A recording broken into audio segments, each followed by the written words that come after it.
Hello everyone, welcome to my channel A Y study easy learning. Friends, हम लोग जो है आर ओ 2023 के लिए जीएस की टेस्ट सीरीज कर रहे हैं। तो इसके पहले हम लोग 70 क्वेश्चन कर चुके हैं। आज से जो है 71 क्वेश्चन करना शुरू करेंगे आज की टेस्ट सीरीज में। तो चलिए फ्रेंड्स, हम लोग जो है टाइम को ख़राब न करते हुए टेस्ट सीरीज करना शुरू कर देते हैं। तो इसका क्वेश्चन है, एक लंबे समय संकर टी पौधे में स्वपरागण कराने पर लंबे व बौने 3:1 में प्राप्त होते हैं, यह परिणाम सिद्ध होता है। तो 3:1 में प्राप्त होते हैं, यह परिणाम सिद्ध करता है। तो बताना है कि कौन सा परिणाम सिद्ध करता है। ठीक है, तो ये हो जाएगा पृथक्करण का नियम। ये जो है पृथक्करण का नियम सिद्ध करता है। तो इसके बारे में थोड़ा बहुत हम लोग जान लेते हैं। मंडल ने जो है क्या किया था, आनुवंशिक के नियम, आनुवंशिक का जो 3 नियम प्रतिपादित किया था मंडल ने। ठीक है, मंडल ने, जिनमें प्रथम नियम जो है वो प्रभाविता का नियम था, और द्वितीय नियम पृथक्करण का नियम था, और तृतीय नियम जो था वो स्वतंत्र अपव्यूहन का नियम कहलाता है। और इसमें जो कहा गया है, पृथक्करण के नियम की ही व्याख्या की गई है। इसमें जो बात बताई गई है तो उसमें पृथक्करण के नियम की व्याख्या की गई है। ठीक है, तो चलिए अब आगे देखते हैं अगला क्वेश्चन। इसमें है कि लंबे समय तक मनुष्य के भोजन में थायमिन की कमी उत्पन्न करती है। तो बताना है कि क्या उत्पन्न करती है। तो इसका आंसर हो जाएगा तंत्रिका तंत्र एवं पेशियों की दुर्बलता। इसका आंसर सी हो जाएगा। तो अगर यदि कोई जो व्यक्ति है, अगर उसके भोजन में लंबे समय तक थायमिन की कमी बनी रहे तो व्यक्ति तंत्रिका तंत्र और पेशियों की दुर्बलता से पीड़ित हो सकता है। और जो थायमिन है इसको विटामिन B1 कहा जाता है। इसको जो है विटामिन B1 कहा जाता है, जो कि बेरी नामक रोग उत्पन्न करता है। ठीक है, और यह जो है पॉलिश किए हुए चावल का अधिक सेवन करने से भी होता है। तो ये भी ध्यान रखिएगा, अगर जो है हम पॉलिश किया हुआ चावल अधिक उपयोग करते हैं, उसको अधिक खाते हैं, तो उसकी वजह से भी ये रोग उत्पन्न हो सकता है। और जो है विटामिन की खोज जो है वो फंक द्वारा की गई थी। फंक ने जो है विटामिन की खोज की थी। अगला क्वेश्चन है 73 नंबर का। इसमें है कि निम्नलिखित में से कौन एक नाइट्रोजन का स्थिरीकरण करने वाले जीव नहीं है। तो यहाँ पे बताना है कि जीव नहीं है जो कि नाइट्रोजन का स्थिरीकरण नहीं करते हैं। तो लाइकेन, एनाबिना, माइकोराइजा और एजोटोबैक्टर। इसका जो आंसर है ये हो जाएगा 1 और 3, यानी कि लाइकेन और माइकोराइजा ये तीनों जो है नाइट्रोजन का स्थिरीकरण करने वाले जीव नहीं हैं। जो लाइकेन है, लाइकेन और माइकोराइजा नाइट्रोजन का स्थिरीकरण नहीं करते हैं। ये दोनों ही जीव सहजीवी के तो सहजीवी के सबसे उत्तम उदाहरण माने जाते हैं। जबकि नॉस्टॉक, एनाबिना और एजोटोबैक्टर नाइट्रोजन स्थिरीकरण करने में मदद करते हैं। ठीक है, तो इस तरह से इसका आंसर डी हो जाएगा। चलिए अब आगे देखते हैं अगला क्वेश्चन। निम्नलिखित कथनों पर विचार कीजिए। तो पहला है, शरीर की दूसरी सबसे मजबूत हड्डी जो है वो फीमर है। शरीर की सबसे कमज़ोर हड्डी मेलियस है। शरीर की सबसे पतली हड्डी फिबुला है। उपयुक्त कथनों में सत्य कथन की पहचान कीजिए। तो जो सत्य कथन है उसकी हमें पहचान करना है। तो इसका आंसर डी हो जाएगा, यानी कि तीनों के तीनों जो हैं वो बिल्कुल सत्य हैं। ठीक है, तो तीनों के तीनों बिल्कुल सत्य हैं। जो फिबुला है वो पैर में पाई जाने वाली हड्डी होती है। फिबुला जो है वो पैर में पाई जाने वाली हड्डी होती है। चलिए अब आगे देखते हैं अगला क्वेश्चन, 75 नंबर का क्वेश्चन। कुल्हे के जोड़ का प्रतिस्थापन क्या कहलाता है। तो जो कुल्हे के जोड़ का प्रतिस्थापन जो है ये आर्थोप्लास्टी कहलाता है। आर्थोप्लास्टी कहलाता है। इसका जो उद्देश्य है वो दर्द से छुटकारा दिलाना, चलने की क्षमता को ठीक करना तथा मांसपेशियों की शक्ति को सुधार करना है। नेक्स्ट क्वेश्चन है 76। नाखून अथवा बाल काटते समय दर्द का आभास नहीं होता है, क्योंकि। तो इसका जो आंसर है ये हो जाएगा, इनमें मृत कोशिकाओं के द्रव्य होते हैं जिनमें रक्त संचार नहीं होता है। तो इसका आंसर सी हो जाएगा। ठीक है, इनमें रक्त संचार नहीं होता है, इसी कारण हमें दर्द का आभास भी नहीं होता है। अब आगे देखते हैं अगला क्वेश्चन। इसमें जो है एक तरफ सूची 1 दिया गया है और दूसरी तरफ सूची 2 दिया गया है। इसका मिलान करना है। ठीक है, तो एक तरफ घुटना है, एड़ी, चेहरा और कंधा। तो चलिए देखते हैं। घुटना का हो जाएगा पैटेला बोन, और एड़ी का हो जाएगा टॉर्सल, चेहरा का हो जाएगा लैक्राइमल, और कंधा का स्कैपुला।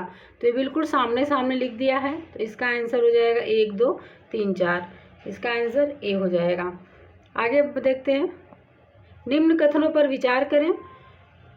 तो एंजाइम एक प्रकार की प्रोटीन है, एंजाइम एक बायो उत्प्रेरक है, एंजाइम पाचन में भाग लेता है। उपयुक्त में से असत्य कथन की पहचान करना है। तो फ्रेंड्स इसमें ध्यान रखिएगा, यहाँ पे असत्य कथन पूछा हुआ है, ना कि सत्य पूछा हुआ है। तो इसका आंसर हो जाएगा डी, कोई नहीं। यानी कि सारे के सारे बिल्कुल सही दिए गए हैं, असत्य इसमें से कोई भी नहीं है। ठीक है, आगे बढ़ते हैं। नेक्स्ट क्वेश्चन देखते हैं 79 नंबर का। तो इसमें कह रहा है सत्य कथन की पहचान कीजिए। तो यहाँ पे अब सत्य कथन की पहचान करनी है। ग्रहणी बड़ी आंत का मुख्य भाग है, सीकम आमाशय से जुड़ा भाग है, आमाशय का कार्डियक भाग ग्रासनाल से जुड़ा है, छोटी आंत का मध्य भाग कोलन कहलाता है। तो इसमें केवल एक बताना है कि कौन सा सत्य कथन है। तो इसका जो आंसर है ये हो जाएगा यहाँ पे आमाशय का कार्डियक भाग ग्रासनाल से जुड़ा है। ये सी जो है ये सत्य हो जाएगा। ग्रहणी जो है छोटी आंत का भाग है, न कि बड़ी आंत का भाग है। ग्रहणी जो है ये छोटी आंत का भाग है, छोटी आंत का भाग है, न कि बड़ी आंत का भाग है। यहाँ पे लिखा है बड़ी आंत का भाग है, इस वजह से ये गलत हो जाएगा। और आगे क्या है, सीकम बड़ी आंत का एक मुख्य भाग है। सीकम जो है ये बड़ी आंत का एक मुख्य भाग है, यहाँ पे आमाशय लिखा हुआ है, तो इस वजह से ये गलत हो जाएगा। आगे है कि छोटी आंत का मध्य भाग मध्यांतर कहलाता है। क्या कहलाता है? मध्यांतर कहलाता है। जबकि कोलन जो है वो बड़ी आंत का मध्य भाग है। आमाशय का कार्डियक भाग ग्रासनाल से जुड़ा है, जो आमाशय का प्रथम भाग कहलाता है। इसका मध्य भाग फंडिक और अंतिम भाग पाइलोरिक कहलाता है। चलिए काफ़ी जो है डीप में हो गया ये। आगे देखते हैं अगला क्वेश्चन 79 हो गया। 80 नंबर का क्वेश्चन देखते हैं अब। निम्न में से कौन सा धातु युक्त विटामिन है? तो कौन सा धातु युक्त विटामिन है जिसकी कमी से परनीसियस एनीमिया होता है? तो परनीसियस एनीमिया जो है वो साइनोकोबालामिन की कमी से होता है, साइनोकोबालामिन की कमी से होता है। तो जो साइनोकोबालामिन है ये विटामिन B12 का रासायनिक नाम है, विटामिन B12 का रासायनिक नाम है, जिसमें कोबाल्ट धातु पाया जाता है, जिसकी कमी से रक्त की कमी होती है, जिसे परनीसियस एनीमिया कहते हैं। तो ये काफ़ी इम्पोर्टेंट विटामिन है हमारे शरीर के लिए। तो इसका जो है रासायनिक नाम बिल्कुल ध्यान रखिएगा, कभी कभी मिलान करने के लिए भी पूछ देता है। अगला क्वेश्चन देखते हैं अब 81। धमनियों की भित्तियाँ मोटी होती हैं क्योंकि? तो जो धमनियों की भित्तियाँ हैं ये मोटी क्यों होती हैं ये बतानी है हमको। तो क्योंकि धमनियाँ ऑक्सीजन युक्त रक्त को हृदय से शरीर के विभिन्न भागों तक ले जाती हैं, इस वजह से जो है धमनियों की भित्तियाँ मोटी होती हैं। तो इसका आंसर ए हो जाएगा। ठीक है, तो जो धमनियाँ हैं ये ऑक्सीजन युक्त रक्त को हृदय से शरीर के विभिन्न भागों तक पहुँचाने का कार्य करती हैं। इनमें जो रक्त का प्रवाह है ये सदैव उच्च रहता है और रक्तदाब भी जो है इसमें उच्च बना रहता है। अगला क्वेश्चन देखते हैं 82 नंबर का क्वेश्चन। तो इसमें कह रहा है कि निम्नलिखित में से कौन रुधिर वाहिनियों के संबंध में सत्य नहीं है? तो यहाँ पे सत्य नहीं है बताना है। फुफ्फुस धमनी शुद्ध रक्त का परिवहन करती है, रक्त के शिकाएं हृदय की दीवार को रक्त की आपूर्ति करती है, कोरोनरी धमनी विभिन्न अंगों की दीवार को रक्त की आपूर्ति करती है, धमनियों का रंग लाल और शरीर की सतह पर मौजूद होती है। तो बताना है कि कौन सा इसमें से सत्य नहीं है रुधिर वाहिनियों के संबंध में। तो इसका आंसर डी हो जाएगा। 1 2 3 4। उपयुक्त सभी कथन जितने दिए गए हैं ये सभी के सभी असत्य हैं। ठीक है, तो चलिए थोड़ा सा इसका डिटेल हम लोग देख लेते हैं। जो फुफ्फुस धमनी है ये जो है शुद्ध रक्त का नहीं अपितु अशुद्ध रक्त का परिवहन करती है। तो यहाँ पे हो जाएगा अशुद्ध रक्त का परिवहन करती है। ठीक है, अशुद्ध रक्त हो जाएगा, अर्थात यह एक अपवाद है। रक्त के शिकाएं विभिन्न अंगों की दीवार को रक्त की आपूर्ति करती हैं, जबकि हृदय की दीवार को रक्त की आपूर्ति कोरोनरी धमनी करती है। कौन करता है? तो कोरोनरी धमनी करती है। धमनियों का रंग लाल जरूर होता है, परंतु यह शरीर की मांसपेशियों में गहराई तक मौजूद होती हैं, जबकि शरीर की सतह पर शिराएं पाई जाती हैं जो नीले रंग की होती हैं। ठीक है, किस रंग की होती हैं? तो नीले रंग की होती हैं। आगे देखते हैं अगला क्वेश्चन। एक इष्ट कोशिका में एक ग्लूकोज अणु कुल कितने एटीपी उत्पन्न करता है? तो इसका आंसर हो जाएगा 2 एटीपी। ठीक है, इसका आंसर 2 एटीपी हो जाएगा। तो इष्ट द्वारा ग्लूकोज का अनॉक्सी श्वसन द्वारा ऑक्सीकरण होता है, जिसमें अभिक्रियाओं द्वारा पायरुविक अम्ल कार्बन डाइऑक्साइड एवं एथेनॉल में बदल जाता है। इसके अलावा अन्य बैक्टीरिया पायरुविक अम्ल से लैक्टिक अम्ल का निर्माण करते हैं और लैक्टिक अम्ल एवं अल्कोहल निर्माण में पर्याप्त ऊर्जा मुक्त नहीं होती है।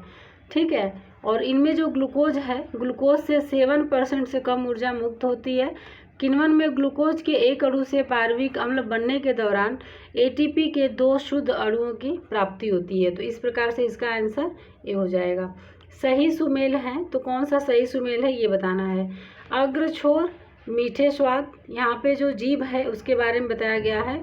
पश्च छोर खट्टे स्वाद, पार्श्व पश्च किनारा नमकीन स्वाद, पार्श्व अग्र किनारा कड़वे स्वाद। तो कौन सा सही सुमेल है ये बताना है। तो इसका आंसर हो जाएगा ए, अग्र छोर। अग्र छोर जो है जीभ की, वहाँ पे मीठे स्वाद का पता चलता है। ठीक है, बाकी पश्च छोर पे जो है कड़वा स्वाद का पता चलता है। यहाँ पे हो जाएगा कड़वा स्वाद।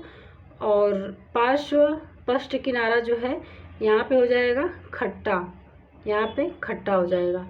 ठीक है, और पार्श्व अग्र किनारा पे जो है यहाँ पे नमकीन हो जाएगा। यहाँ पे जो है नमकीन स्वाद का पता चलता है। आगे देखते हैं हम 85 नंबर के क्वेश्चन को देखते हैं। इसमें कह रहा है निम्नलिखित में से हीमोफीलिया रोग के संबंध में कौन सा कथन सत्य है। तो पहला है कि हीमोफीलिया को क्रिसमस रोग भी कहते हैं। दूसरा है हीमोफीलिया को शाही रोग भी कहते हैं। तीसरा है इस रोग में पुरुष सदैव वाहक और महिलाएं रोगी होती हैं। आगे देखते हैं आगे जो ऑप्शन दिया गया है। तो फ्रेंड्स आगे जो है कूट दिया गया है, तो इसका आंसर जो है ए हो जाएगा। एक और जो दिया गया था 1 और 2 वो बिल्कुल सही दिया गया है।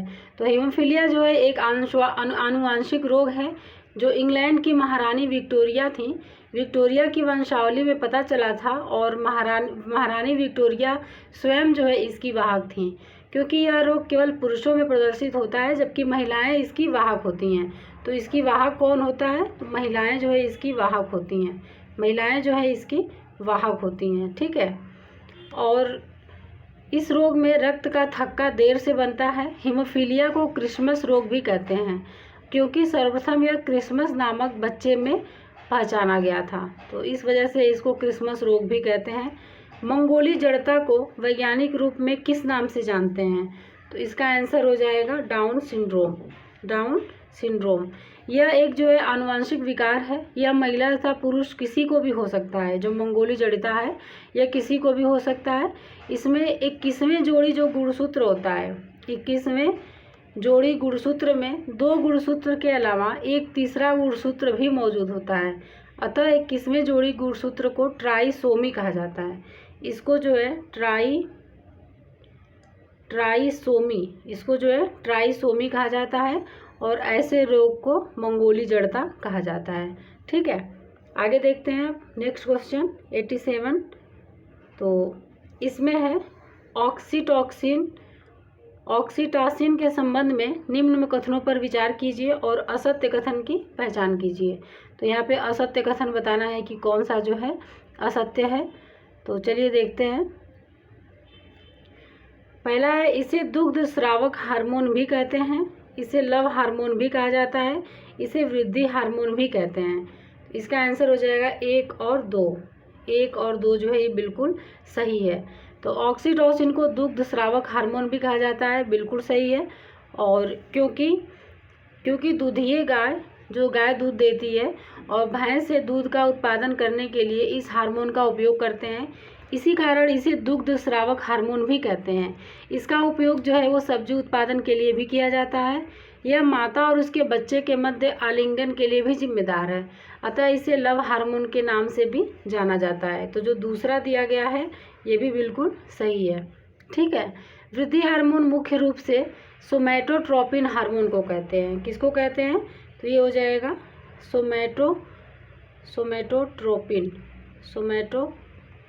हार्मोन को जो है वृद्धि हार्मोन कहते हैं। ठीक है, जो कि पीयूष ग्रंथि से स्रावित होती है, पीयूष ग्रंथि से स्रावित होती है। आगे देखते हैं नेक्स्ट क्वेश्चन। कीट संवर्धन क्या है? तो जो कीट संवर्धन है क्या है ये बताना है। तो ये हो जाएगा कीटों की वृद्धि करने का विज्ञान, इसे ही कीट संवर्धन कहते हैं। नाम से ही समझ में आ जा रहा है कि कीट संवर्धन क्या है। ठीक है, आगे देखते हैं। इसका उदाहरण हम लोग देखें तो जैसे लाख के जो कीट होते हैं उनका पालन हो जाएगा, रेशम कीट का पालन, ये सब जो है वो कीट संवर्धन के अंतर्गत आ जाएंगे। निम्नलिखित में से असत्य युग्म की पहचान कीजिए। पीडोलॉजी मिट्टी का अध्ययन, जेरेंटोलॉजी वृद्धि होने की प्रक्रिया का अध्ययन, एंटोमोलॉजी मानव शरीर का अध्ययन, ऑर्थोलॉजी अस्थि संधि का अध्ययन। तो इसका आंसर हो जाएगा एंटोमोलॉजी, मानव शरीर का अध्ययन। तो इसका जो आंसर हो जाएगा मानव शरीर का अध्ययन, सी जो है इसमें असत्य हो जाएगा। एंटोमोलॉजी मतलब कीट पतंगों, ये हो जाएगा कीट पतंगों के अध्ययन को जो है एंटोमोलॉजी कहा जाता है। ठीक है, और मानव शरीर के अध्ययन को एनाटॉमी कहते हैं, एनाटॉमी। चलते हैं अब आगे, अगला क्वेश्चन देखते हैं 90 नंबर का। निम्नलिखित कथनों पर विचार कर सत्य कथन की पहचान कीजिए। पहला है, किसी व्यक्ति के पाचन तंत्र की जांच करने के लिए उपयोग किया जाने वाला यंत्र एंडोस्कोपी कहलाता है। ईसीजी का पूर्ण रूप इलेक्ट्रोकार्डियोग्राफ है। तो इसका आंसर जो है ये हो जाएगा केवल एक, इसका आंसर ये हो जाएगा। दूसरा गलत कैसे है? ईसीजी का जो पूर्ण रूप है ये हो जाएगा इलेक्ट्रोकार्डियोग्राम, यहाँ पे ग्राफ लिखा है, ये हो जाएगा इलेक्ट्रोकार्डियोग्राम, तो ग्राम हो जाता तो ये सही हो जाएगा। ठीक है, आगे है कि इलेक्ट्रोकार्डियोग्राफ उस मशीन का नाम है जिससे ईसीजी का परीक्षण किया जाता है और इस विधि को इलेक्ट्रोकार्डियोग्राफी कहते हैं। चलिए अब आगे क्वेश्चन देखते हैं 91। क्या कारण है कि जलीय जीवों की श्वसन दर स्थलीय जीवों की श्वसन दर की तुलना में बहुत तेज होती है? तो इसका आंसर हो जाएगा जल में ऑक्सीजन की मात्रा कम होने से। ठीक है, जल में ऑक्सीजन की मात्रा कम होने से। तो वायु में ऑक्सीजन की मात्रा जल में घुलित ऑक्सीजन की मात्रा से अधिक होती है, अतः ऑक्सीजन प्राप्त करने के लिए जलीय जंतुओं को तेज दर से सांस लेना पड़ता है। अतः जो जलीय जीव हैं उनकी श्वसन दर स्थलीय जीवों की श्वसन दर की तुलना में बहुत तेज होती है। तो इसका आंसर डी हो जाएगा। आगे देखते हैं अब अगला क्वेश्चन 92 नंबर का क्वेश्चन।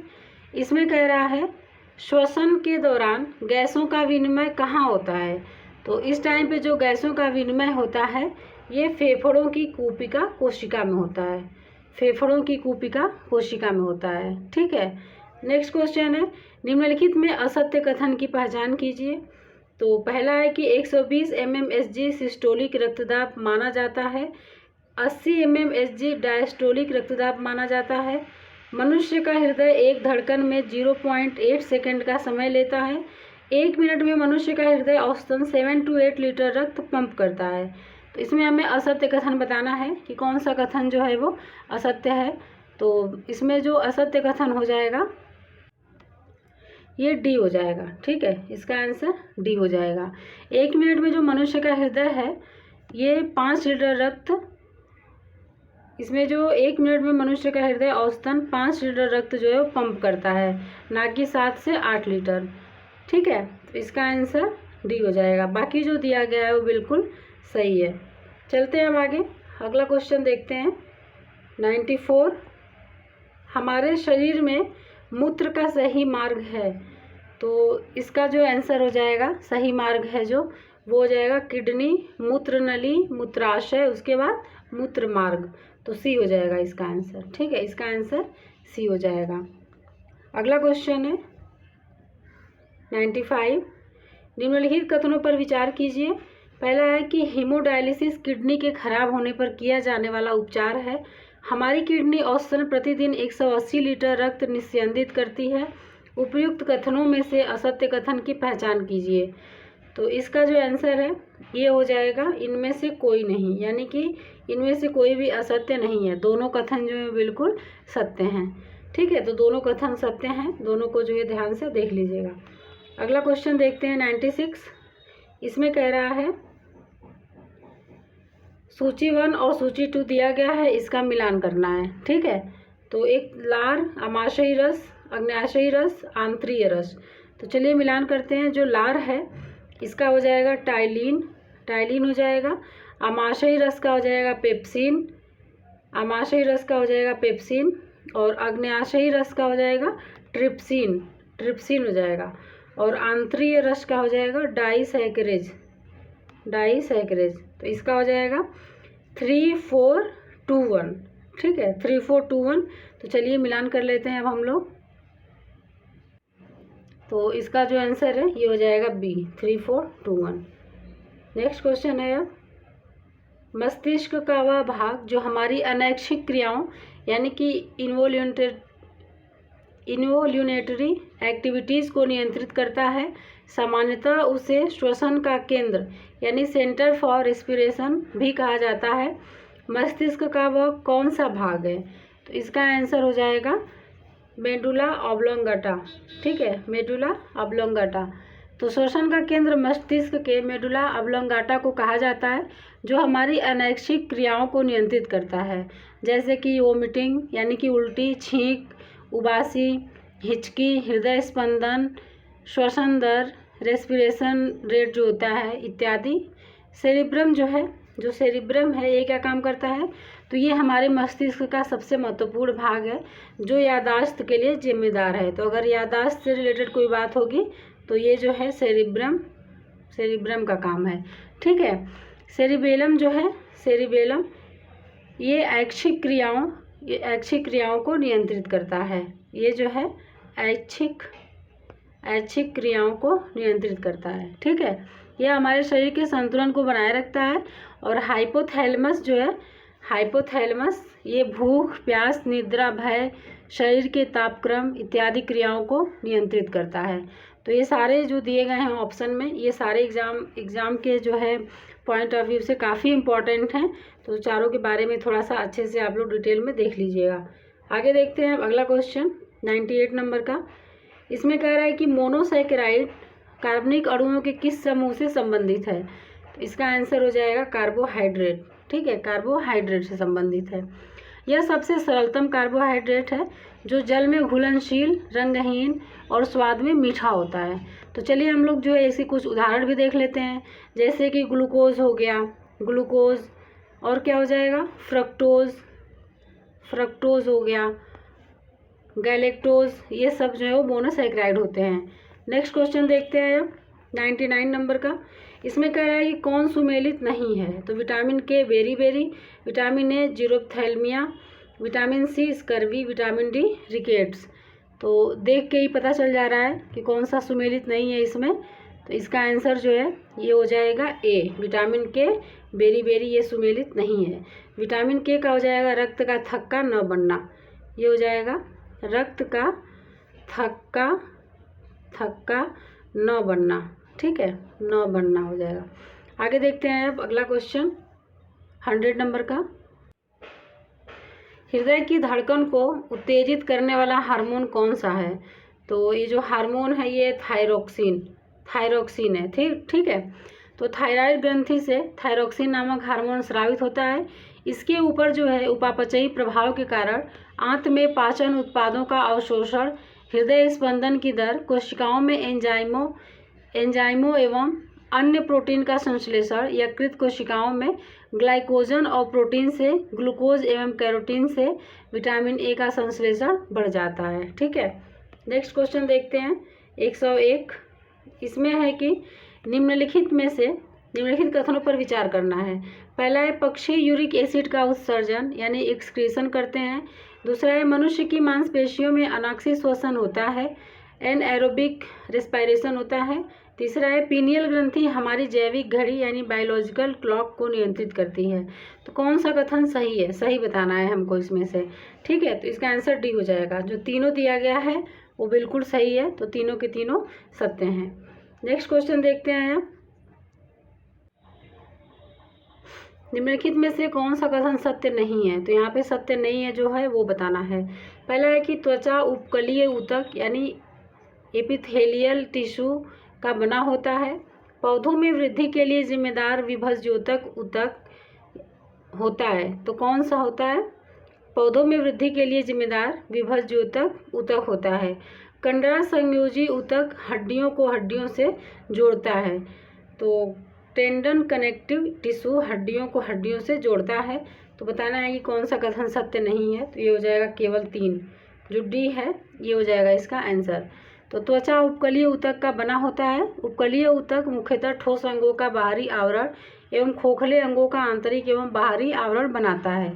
ठीक है, कथन 3 जो दिया गया है वो असत्य है, क्योंकि कंडरा एक संयोजी ऊतक होता है। संयोजी ऊतक है जो हड्डियों को मांसपेशियों से जोड़ता है। हड्डियों को जो है वो किससे जोड़ता है? तो मांसपेशियों से जोड़ता है। मांसपेशियों से जोड़ता है, ना कि हड्डियों को हड्डियों से जोड़ता है। जबकि हड्डियों को हड्डियों से जोड़ने के लिए स्नायु ऊतक जो है वो जिम्मेदार होता है। ठीक है, आगे देखते हैं अगला क्वेश्चन 103 नंबर का। तो इसमें है सूची 1 को जो है सूची 2 से मिलान करना है। तो चलिए हम लोग मिलान करके देखते हैं। थायराइड, अग्नाशय, अधिवृक्क, पीयूष। तो जो थायराइड है इसी को ऑटो ग्रंथि भी बोलते हैं। इसका हो जाएगा थायरॉक्सिन। ठीक है, अग्नाशय का इंसुलिन हो जाएगा, और अधिवृक्क का जो है एड्रिनलिन हो जाएगा, और पीयूष का जो है ये हो जाएगा वृद्धि हार्मोन। तो मिलान करते हैं 2 3 4 1, 2 3 4 1, तो इसका आंसर डी हो जाएगा। ठीक है, इसका आंसर डी हो जाएगा। चलिए अब आगे देखते हैं नेक्स्ट क्वेश्चन। रक्त स्कंदन की प्रक्रिया को क्या कहा जाता है? तो रक्त स्कंदन की जो प्रक्रिया है उसे हीमोस्टेसिस कहा जाता है। ठीक है, हीमोस्टेसिस। और फ्रेंड्स, जो रक्त स्कंदन है ये एक जटिल प्रक्रिया है। ठीक है, इस प्रक्रिया में सामूहिक रूप से विटामिन के, कैल्शियम, प्रोथ्रोम्बिन और फाइब्रिनोजन तथा प्लेटलेट्स इत्यादि कार्य करते हैं। नेक्स्ट क्वेश्चन है 105। कोशिका में पाए जाने वाले क्रोमोसोम के संदर्भ में निम्नलिखित कथनों पर विचार करना है। तो ये कोशिका के केंद्रक में उपस्थित होते हैं। यह डीएनए तथा प्रोटीन से निर्मित होते हैं। ये आनुवांशिक गुणों के लिए उत्तरदायी होते हैं। तो कौन से सही हैं ये बताना है कि इसमें से कौन से सही हैं। तो इसका आंसर हो जाएगा डी। तीनों के तीनों जो हैं वो बिल्कुल सही हैं। ठीक है, इसका आंसर डी हो जाएगा। अब नेक्स्ट क्वेश्चन देखते हैं। निम्नलिखित में से किसने जीव द्रव्य की यानी कि प्रोटोप्लाज्म की खोज की थी? तो इसका आंसर हो जाएगा डुजार्डिन ने। तो डुजार्डिन ने जो है वो जीव द्रव्य की खोज की थी। जबकि जो रॉबर्ट हुक हैं इन्होंने कोशिका की खोज की थी। इन्होंने जो है कोशिका की खोज की थी। और रॉबर्ट ब्राउन जो है इन्होंने केंद्रक की खोज की थी। इन्होंने केंद्रक की खोज की थी। ठीक है, तो रॉबर्ट हुक और रॉबर्ट ब्राउन में थोड़ा कन्फ्यूजन होता है। तो रॉबर्ट हुक कोशिका और रॉबर्ट ब्राउन केंद्रक की खोज किए थे। निम्नलिखित में से कौन सा जो है एक कोशिकीय जीव नहीं है? तो बताना है कि कौन सा नहीं है। जीवाणु, अमीबा, पैरामीशियम और विषाणु। तो एक कोशिकीय जीव नहीं है ये बताना है। तो ये हो जाएगा विषाणु। ये जो है नहीं है। विषाणु में कोशिका नहीं होती है। ये जो है ऐसे प्रारंभिक सूक्ष्म जीव हैं जो कि कोशिका की अवस्था तक नहीं पहुंच सके हैं। इसमें शामिल जो अन्य जो दिए गए हैं ये एक कोशिकीय जीव हैं जिनका शरीर केवल एक कोशिका से बना हुआ है तथा सभी जैव प्रक्रम एक ही कोशिका द्वारा संपादित किए जाते हैं। ऐसे जीव जिनका शरीर अनेक कोशिकाओं से बना होता है उन्हें हम बहुकोशिकीय जीव कहते हैं। अब बढ़ते हैं हम लोग अगले क्वेश्चन की तरफ। इसमें कह रहा है कोशिका संरचना के संबंध में निम्नलिखित कथनों पर विचार करें। तो पहला है कोशिका द्रव्य एवं केंद्रक को सम्मिलित रूप से जीव द्रव्य कहा जाता है। दूसरा है कि कोशिका झिल्ली एक अर्धपारगम्य संरचना होती है। तो फ्रेंड्स, हमको यहाँ पे सत्य बताना है कि कौन सा जो है सत्य है। तो यहाँ पे जो सत्य है ये हो जाएगा दोनों। जो दोनों दिए गए हैं वो दोनों के दोनों बिल्कुल सत्य हैं। चलिए अब आगे देखते हैं। आगे बढ़ते हैं हम लोग अगले क्वेश्चन पे। कोशिका भित्ति के संबंध में क्या सही नहीं है। तो अब हमें यहाँ पे ये ध्यान देना है कि इसमें सही नहीं है पूछा है। हम लोग अधिकतर ये क्वेश्चन, हम लोग ऐसे क्वेश्चन कई बार गलत करके आ जाते हैं एग्जाम में, कौन सा सही है और कौन सा नहीं सही है। तो चलिए पहले तो हम लोग पूरे क्वेश्चन को एक बार पढ़ते हैं। ऑप्शंस में जो दिए गए हैं, यह केवल पादप कोशिकाओं में पाई जाती हैं, यह मुख्यतः सेलुलोज की बनी होती हैं, कोशिका झिल्ली की भांति या पारगम्य नहीं होती हैं, यह पादप कोशिका को सुरक्षा तथा आंतरिक सहारा प्रदान करती है। तो इसका जो बताना है कौन सा सही नहीं है, तो इसका आंसर हो जाएगा सी, कोशिका झिल्ली की भांति या पारगम्य नहीं होती हैं। ये जो है इसका जो सी दिया गया है ये गलत है। ठीक है, कोशिका भित्ति पारगम्य होती हैं। इसका प्रमुख कार्य जो है वो कोशिका झिल्ली की रक्षा करना तथा कोशिका को सूखने से बचाना है। बाकी जो दिए गए हैं इसमें ऑप्शन में ये सब बिल्कुल सही दिए गए हैं। चलते हैं अब आगे, अगला क्वेश्चन देखते हैं। निम्नलिखित में से किसके विभाजन को साइटोकाइनेसिस कहा जाता है। तो इसका आंसर हो जाएगा कोशिका द्रव्य। इसका आंसर कोशिका द्रव्य हो जाएगा। तो कोशिका द्रव्य के विभाजन की अवस्था को साइटोकाइनेसिस कहा जाता है, जो कि केंद्रक के विभाजन के पश्चात घटित होता है। ठीक है, तो साइटोकाइनेसिस जो है यानी साइटोकाइनेसिस जो है कोशिका द्रव्य के विभाजन को कहा जाता है, और यह जो है केंद्रक के विभाजन के पश्चात घटित होता है। नेक्स्ट क्वेश्चन देखते हैं 111। जीवों में घाव का भरना किस प्रकार के विभाजन का उदाहरण है। तो जीवों में घाव का जो भरना है ये हो जाएगा यहाँ पे इसका आंसर समसूत्री प्रकार के विभाजन का उदाहरण है। ठीक है, तो इस विभाजन के परिणाम स्वरूप जो है संतत कोशिकाओं के गुण मातृ कोशिकाओं के समान होते हैं। यही विभाजन सभी सजीवों में वृद्धि का आधार होता है। अर्धसूत्री विभाजन जो होता है, अर्धसूत्री विभाजन यहाँ पे जो दिया गया है अर्धसूत्री विभाजन, ये केवल जनन कोशिकाओं में होता है। केवल जो है ये जनन कोशिकाओं में होता है तथा इसे युग्मनज यानी कि जाइगोट का निर्माण होता है इससे। तो इसका आंसर बी हो जाएगा। ठीक है, चलिए अब बढ़ते हैं अगले क्वेश्चन की तरफ। निम्नलिखित में से किसे प्राचीनतम जीवित जीवाश्म कहा जाता है। तो इसका आंसर हो जाएगा आर्कीबैक्टीरिया। आर्कीबैक्टीरिया को प्राचीनतम जीवित जीवाश्म कहा जाता है। तो जो ये आर्कीबैक्टीरिया है, ठीक है, इसे प्राचीनतम जीवधारियों का प्रतिनिधि मानते हुए इन्हें प्राचीनतम जीवित जीवाश्म कहा गया है। साइनोबैक्टीरिया को पृथ्वी का सफलतम जीवधारियों का समूह माना जाता है। साइनोबैक्टीरिया को क्या माना जाता है, इन्हें जो है पृथ्वी का सफलतम जीवधारियों का समूह माना जाता है। ठीक है, अगला क्वेश्चन देखते हैं कि बैक्टीरियोफेज क्या है। तो जो बैक्टीरियोफेज है ये विषाणु होता है। बैक्टीरियोफेज जीवाणुओं के ऊपर आश्रित रहने वाले विषाणु होते हैं। इनका एक प्रमुख गुण होता है जल को सड़ने या खराब होने से रोकना। ठीक है, आगे देखते हैं अगला क्वेश्चन 114 नंबर का। इसमें कह रहा है कि निम्नलिखित में से कौन सा रोग जीवाणुओं के कारण नहीं होता है। तो केले में बंकी टॉप ऑफ बनाना रोग, नींबू का कैंकर रोग, आलू का सेंथिल रोग, गेहूं का टुंडू रोग। तो इसमें इसका जो आंसर हो जाएगा यहाँ पे ये हो जाएगा केले में बंकी टॉप ऑफ बनाना रोग। बंकी टॉप ऑफ बनाना रोग ये जो है जीवाणुओं के कारण नहीं होता है। तो केले में बंकी टॉप ऑफ बनाना रोग विषाणु से होता है। ये जो है विषाणु से यानी कि वायरस से होता है। ठीक है, और बाकी जो दिए गए हैं नींबू का कैंकर रोग, आलू का सेंथिल रोग, गेहूं का टुंडू रोग, ये सबके सब जो है वो जीवाणु से होते हैं। और बाकी जो है एक सेब का अग्नि निर्जा रोग, चावल का अंगमारी रोग तथा फलों में क्राउन गाल रोग, ये सब जो है जीवाणुओं से ही होते हैं। अगला है कि नाखूनों तथा बालों में उगने वाले कवक को क्या कहा जाता है। तो इन्हें जो है किरेटिनोफिलिक कहते हैं। किरेटिनोफिलिक कहते हैं। ठीक है, और गोबर पर उगने वाले कवक को कोप्रोफिलस कहा जाता है। कोप्रोफिलस किसको कहा जाता है, तो गोबर पर उगने वाले कवक को कोप्रोफिलस कहा जाता है। ठीक है, आगे देखते हैं अगला क्वेश्चन। निम्नलिखित में से किसका अध्ययन माइकोलॉजी कहा जाता है।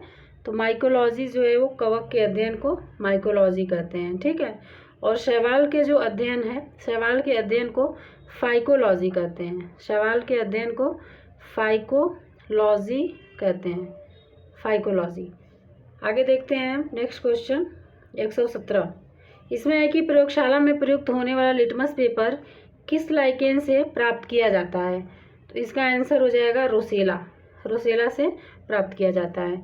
तो रोसेला नामक लाइकेन से प्रयोगशाला में प्रयुक्त होने वाला लिटमस पेपर प्राप्त किया जाता है। रेनडियर जो है, रेनडियर मांस खाद्य पदार्थ के रूप में प्रयोग किया जाने वाला लाइकेन है। तो ये भी जो है एक तरह का लाइकेन है, ठीक है, लाइकेन है। और रेमेनिला लाइकेन का, जो रेमेनिला है, ये लाइकेन का उपयोग इत्र बनाने में किया जाता है। तो ये भी अपने आप में क्वेश्चन है कि किस लाइकेन से इत्र बनाया जाता है? तो ये है रेमेनिला, ठीक है। चलिए अब आगे देखते हैं अगला क्वेश्चन। लाइकेन के संबंध में निम्नलिखित कथनों पर विचार करें। पहला है, लाइकेन वायु प्रदूषण के संकेतक होते हैं। वायु प्रदूषण वाले स्थान पर लाइकेन अधिक उगते हैं। तो उपयुक्त में से कौन सही नहीं है? तो ध्यान रखना है, नहीं है पूछा है, तो इसका आंसर हो जाएगा बी, दूसरा जो है वो सही नहीं है। क्यों नहीं सही है? तो वायु प्रदूषण वाले स्थान पर लाइकेन नहीं उगते हैं। तो जब लाइकेन नहीं उगते हैं तो इससे हम पता चलता है कि यहाँ पे वायु प्रदूषण है, ठीक है। पेड़ों की छालों पर उगने वाले लाइकेन को कोर्टिकोल्स कहते हैं। क्या कहते हैं? कोर्टिकोल्स, ठीक है। तथा खाली चट्टानों पर उगने वाले लाइकेन को सेक्सिकोल्स कहते हैं। चलते हैं अब आगे, अगला क्वेश्चन देखते हैं। निम्नलिखित में से किसे अंतरिक्ष शैवाल कहा जाता है? तो इसमें हो जाएगा क्लोरेला, क्लोरेला को अंतरिक्ष शैवाल कहा जाता है। तो ऐसा क्यों कहते हैं? चलिए इसके पीछे के बारे में भी हम लोग जान लेते हैं थोड़ा। अंतरिक्ष यात्रा के दौरान जो है प्रोटीन युक्त भोजन, जल और ऑक्सीजन प्राप्त करने के लिए जो क्लोरेला शैवाल है उसका उपयोग किया जाता है, जिसके कारण इसे अंतरिक्ष शैवाल कहते हैं। ट्राइकोडेस्थियम इरिथ्रियम नामक नील हरित शैवाल के कारण लाल सागर का जल लाल प्रतीत होता है। तो ये भी ध्यान रखिएगा कि किसके कारण जो है लाल सागर का जल लाल प्रतीत होता है। तो ये जो है ट्राइकोडेस्थियम इरिथ्रियम नामक नील हरित शैवाल के कारण।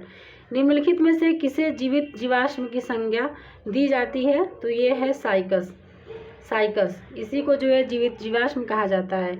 ये जो है एक अनावृत बीजी पौधा है, ये जो है एक अनावृत बीजी पौधा है, ठीक है, अनावृत बीजी पौधा है। नेक्स्ट क्वेश्चन है 121 नंबर का।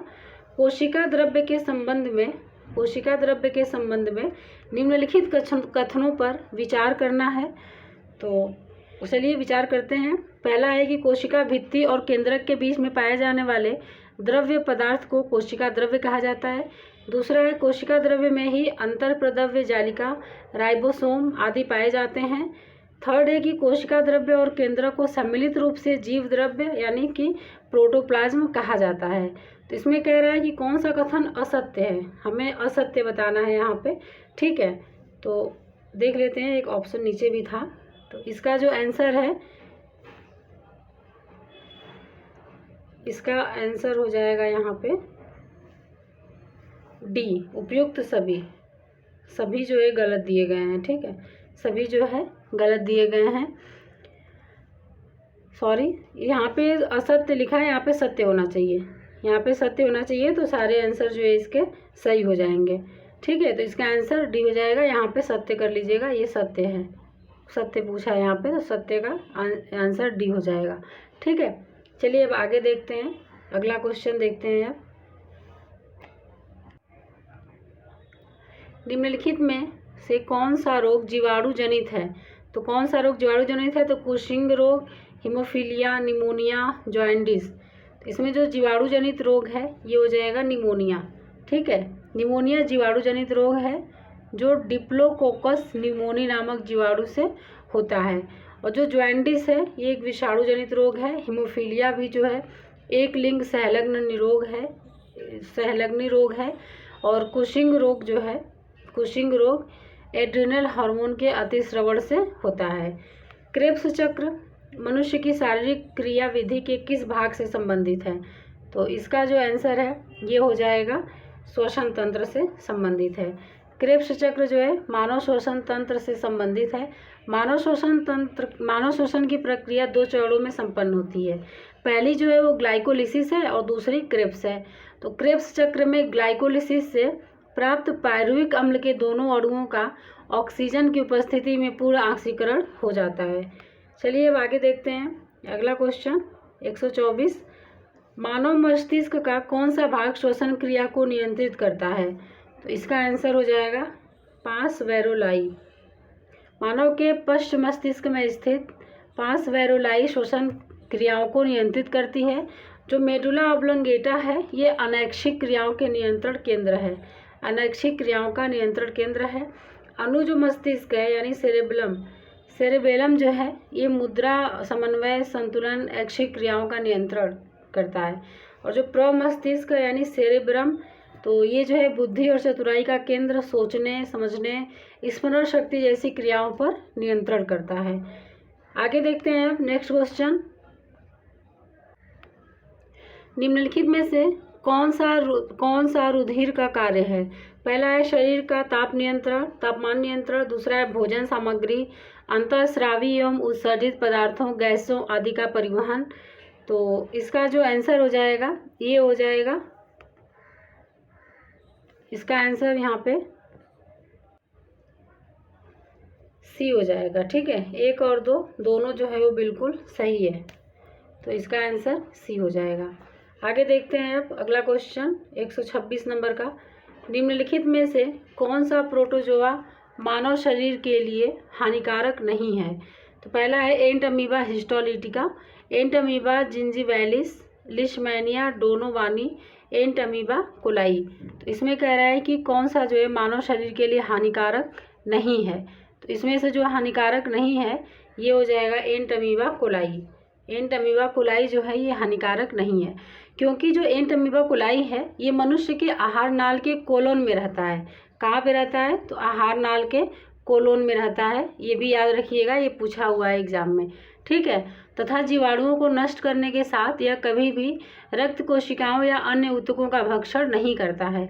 और विकल्प में शामिल जो अन्य जो दिए गए हैं वो सभी जो है प्रोटोजोआ मनुष्य के शरीर में बीमारियां उत्पन्न करते हैं। जैसे कि जो एंट अमीबा हिस्टोलिटिका है ये पेचिश रोग को जन्म देता है, ये जो है पेचिश रोग के लिए जिम्मेदार है।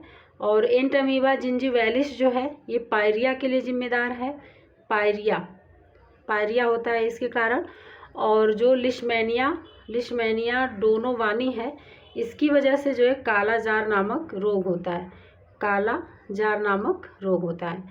आगे देखते हैं अगला क्वेश्चन 127। इसमें कह रहा है कि निम्नलिखित में से कौन सुमेलित नहीं है? तो हमें बताना है कौन सुमेलित नहीं है। श्वेत रक्त कणों का जीवन काल 2 से 5 दिन, शरीर के कुल भार में जल का प्रतिशत 55%, पोलियो ड्रॉप की खोज जॉन साल्क, विटामिन डी की खोज हॉपकिंस। तो कौन सा सुमेलित नहीं है ये बताना है हमको। तो इसका हो जाएगा विटामिन डी 2 और 3, इसका आंसर डी हो जाएगा। ठीक है, 2 और 3 यानी कि शरीर के कुल भार में जल का प्रतिशत 55% गलत है। पोलियो ड्रॉप की खोज जॉन साल्क ये भी गलत है। तो पोलियो ड्रॉप की खोज जो है ये किया था, पोलियो ड्रॉप की खोज एल्बर्ट सैबिन ने किया था, पोलियो ड्रॉप की खोज। और पोलियो टीके की जो खोज है वो जॉन साल्क ने की थी, पोलियो टीके की खोज।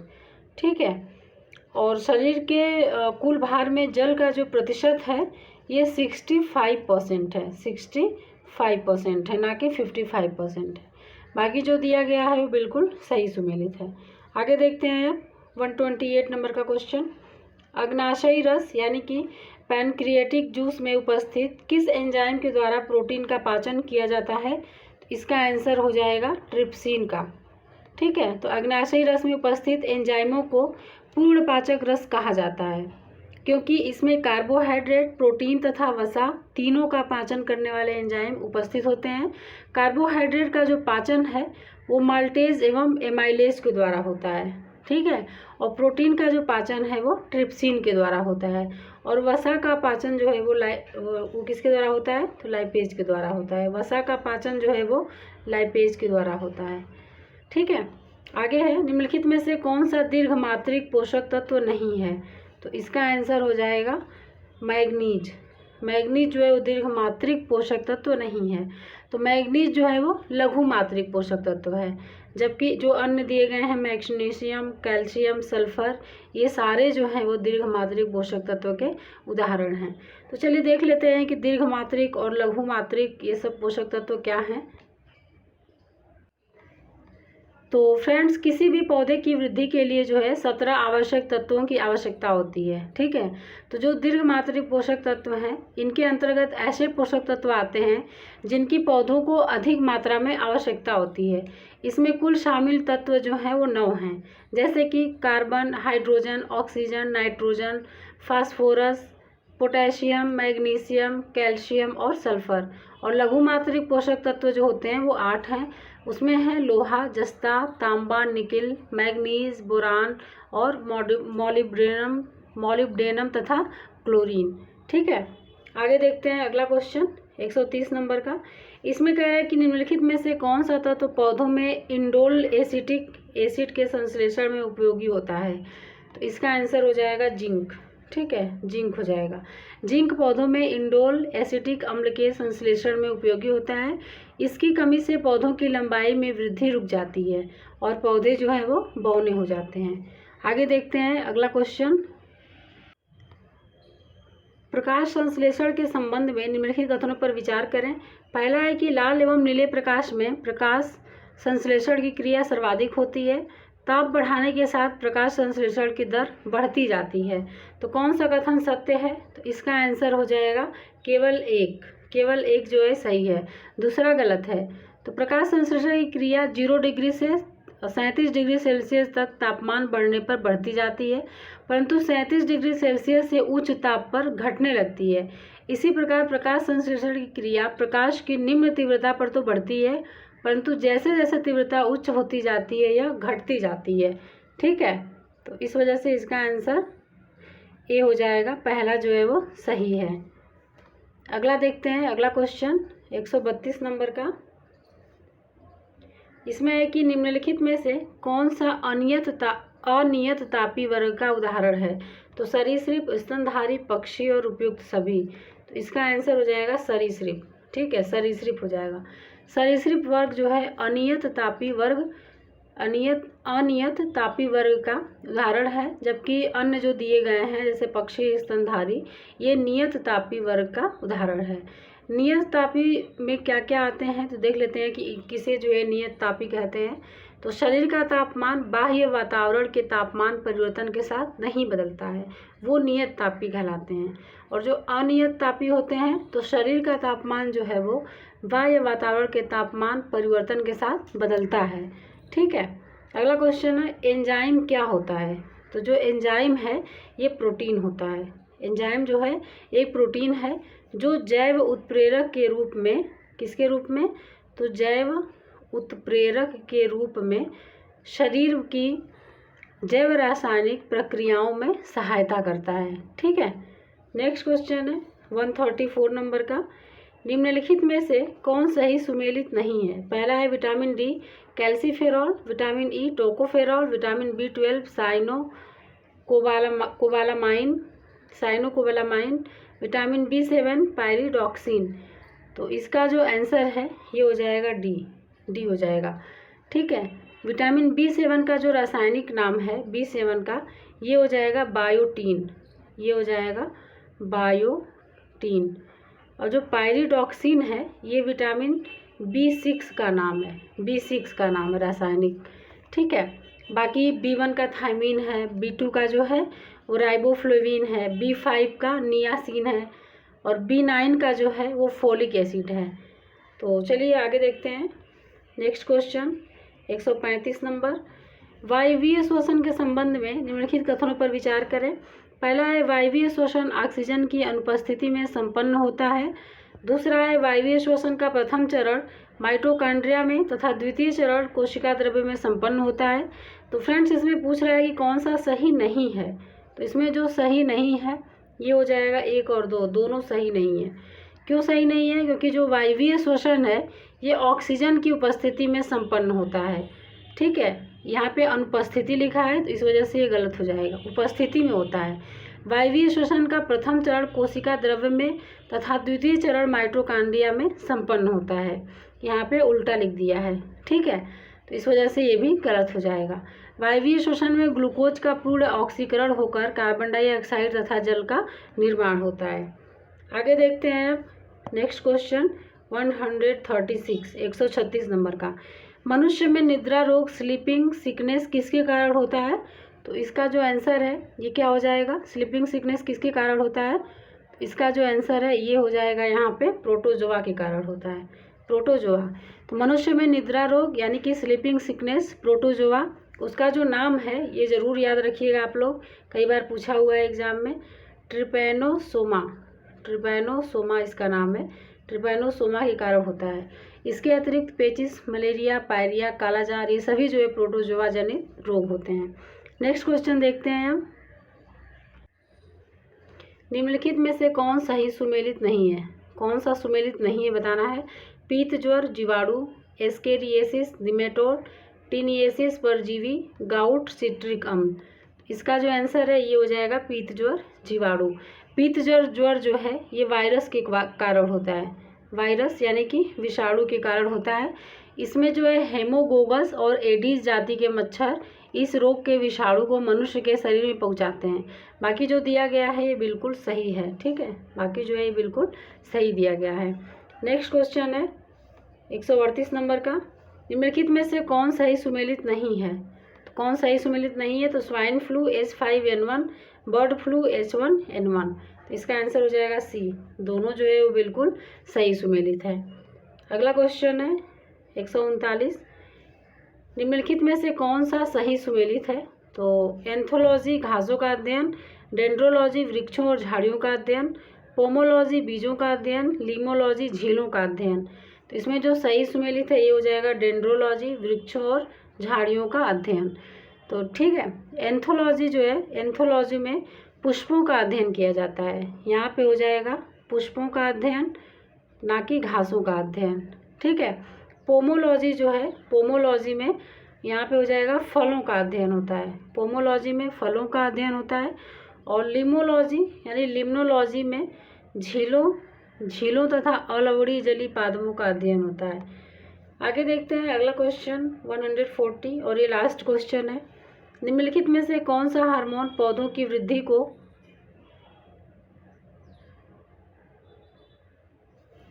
निम्नलिखित में से कौन सा हार्मोन जो है पौधों की वृद्धि को रोकने का कार्य करता है? तो एब्सिसिक अम्ल, साइटोकाइनिन, एथिनिलिन, उपयुक्त में से कोई नहीं। तो इसका आंसर हो जाएगा एब्सिसिक अम्ल। एब्सिसिक एसिड जो है, यह हार्मोन जो है पौधों की वृद्धि को रोकने का कार्य करता है, जबकि साइटोकाइनिन जो है ये पौधों में कोशिका विभाजन के लिए एक आवश्यक हार्मोन है। तो ये जो है क्या करता है, कोशिका विभाजन के लिए काम करता है, कोशिका विभाजन।